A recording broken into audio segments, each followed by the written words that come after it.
आज से तकरीबन 8 साल पहले यानी साल 2017 में एक लड़के की मुलाकात फेसबुक के ज़रिए एक लड़की से होती है।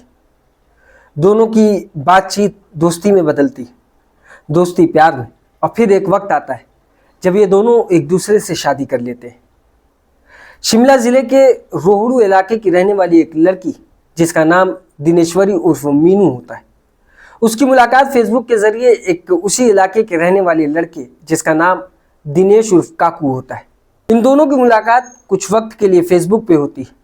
दोनों की बातचीत बढ़ती है, दोनों में दोस्ती हो जाती है। ये दोनों एक दूसरे को अपना नंबर एक्सचेंज करते हैं, जिसके बाद दोस्ती प्यार में बदल जाती है। अब ये दोनों एक दूसरे से काफ़ी अरसे तक बातचीत करते हैं और उसके बाद इन दोनों में ये रजामंदी होती है कि ये दोनों एक दूसरे से शादी कर लेंगे। इसके लिए ही इन दोनों ने सबसे पहले अपने परिवार के लोगों को राज़ी करने की कोशिश की, लेकिन परिवार के लोगों में कुछ लोग ऐसे थे जो इनकी हरकत से नाराज़ थे। वो ये नहीं चाहते थे कि किसी अनजान व्यक्ति से इनकी शादी हो, इस वजह से वो इस शादी में रुकावट बन रहे थे। लेकिन दिनेश्वरी उर्फ मीनू और दिनेश उर्फ काकू, ये दोनों अपनी परिवार की नाराज़गी को दरकिनार करते हुए एक दूसरे से मंदिर में जाकर शादी कर लेते हैं। मंदिर में शादी करने के बाद फिर ये कोर्ट मैरिज करते हैं और उसके बाद ये एक दूसरे के साथ अपने परिवार में रहने लगते हैं। कुछ वक्त बीतता है, सालों बीत जाते हैं। काफ़ी वक्त तक इन दोनों के कोई बच्चे की पैदाइश नहीं होती, लेकिन 4 साल बीतने के बाद इन दोनों को एक बेटा होता है। ये दोनों अपने बेटे की परवरिश करते हैं, काफ़ी लाड प्यार से उसकी पालन पोषण करते हैं। लेकिन क्योंकि दिनेश घर से बाहर रहता अपने काम के सिलसिले में, वो दूसरे प्रदेश में जाकर काम किया करता था। इस सिलसिले में वो अपने बच्चों को कुछ ज़्यादा वक्त नहीं दे पा रहा था। इधर दिनेश्वरी उर्फ मीनू अपने बच्चे की पैदाइश के बाद से उसकी देखभाल के लिए काफ़ी वक्त सर्व कर चुकी थी और उसके बाद लड़का लगभग समझदार होना शुरू हो जाता है।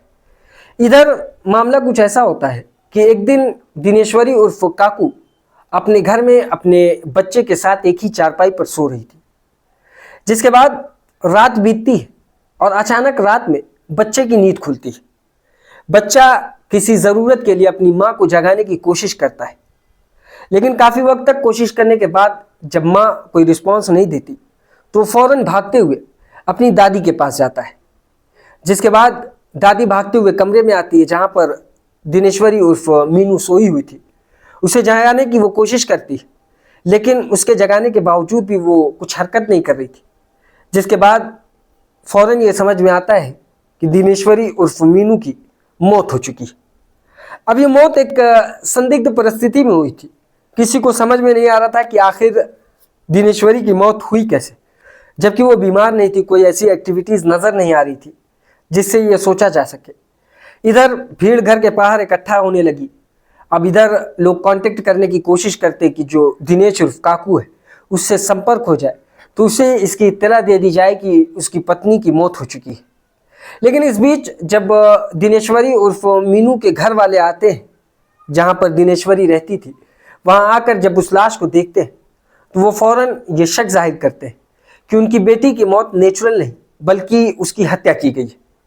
और इसके पीछे का जो कारण था, जो वजह समझ में आ रही थी, वो ये कि असल में दिनेश्वरी उर्फ मीनू के गले पर कुछ निशान थे जो कि लग रहा था कि इसकी गर्दन के साथ कुछ छेड़छाड़ की गई है, यानी इस पे फोर्स करके दबाया गया है।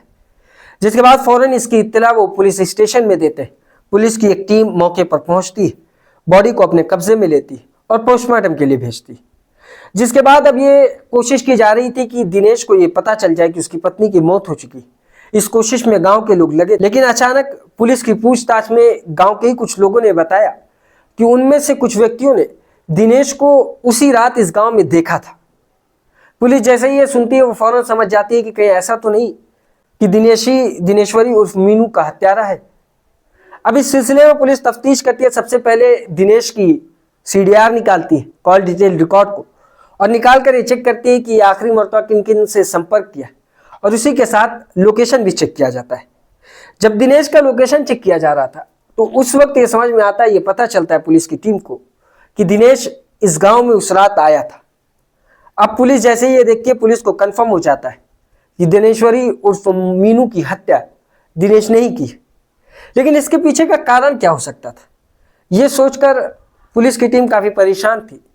जिस सिलसिले में वो परिवार के लोगों से बातचीत भी करती तो इसके पीछे का कारण भी सामने आता है। लेकिन कारण से पहले आप ये देखिए कि किस तरीके से पुलिस दिनेश को गिरफ्तार करती। दिनेश के लोकेशन को ट्रेस किया जाता है, अलग अलग रेलवे स्टेशन के सीसीटीवी कैमरे को चेक किया जाता है। कैमरे के थ्रू दिनेश का पीछा किया जाता है, किन किन स्टेशनों पर यह ट्रेन रुक रही है, किन स्टेशनों पर पैसेंजर उतर रहे हैं, और उनमें भीड़ में दिनेश को पहचानने के लिए पुलिस की टीम स्ट्रगल कर रही थी। इसी स्ट्रगल में उनको कामयाबी भी मिलती है और एक रेलवे स्टेशन पर दिनेश की एक फुटेज सामने आती है, जिसके बाद पुलिस के जरिए दिनेश को गिरफ्तार किया जाता है। उस लोकल एरिया में जाकर गिरफ्तार करने के बाद उसे थाने लेकर आया जाता है। थाने लाकर जब उससे पूछताछ की जाती है तो वो जुर्म को भी कबूलता है और इसके पीछे का जो कारण था, जो कहानी थी, वो भी बताना शुरू करता है। असल में दिनेश ने कबूल किया कि उसी ने अपनी पत्नी की हत्या की थी और हत्या करने का जो तरीका था वो कुछ इस तरीके से कि वो जिस जगह पर काम करता था वहाँ से वो रात में चलता है और रात में ही वो अपने घर पहुँच जाता है। घर में छिप छिपाकर किसी को अंदाज़ा ना हो कि मैं यहाँ पर आया था, इस अंदाज में घर में दाखिल होता हूँ और मेरी पत्नी सो रही थी तो मैं उसके गले को दबाकर उसकी हत्या कर देता हूँ। हत्या के पीछे का कारण उसने जो बताया वो ये था कि असल में उसे शक था कि उसकी पत्नी दिनेश्वरी उर्फ मीनू किसी अन्य व्यक्ति के साथ रिलेशनशिप में, वो उसके साथ बातचीत करती है फ़ोन के थ्रू। इस वजह से वो काफ़ी वक्त तक उससे नाराज़ रहा, बातचीत बंद कर दिया और नाराज़गी के चलते वो अपनी पत्नी से काफ़ी ज़्यादा वक्त तक मुलाकात नहीं करता, बातचीत नहीं करता।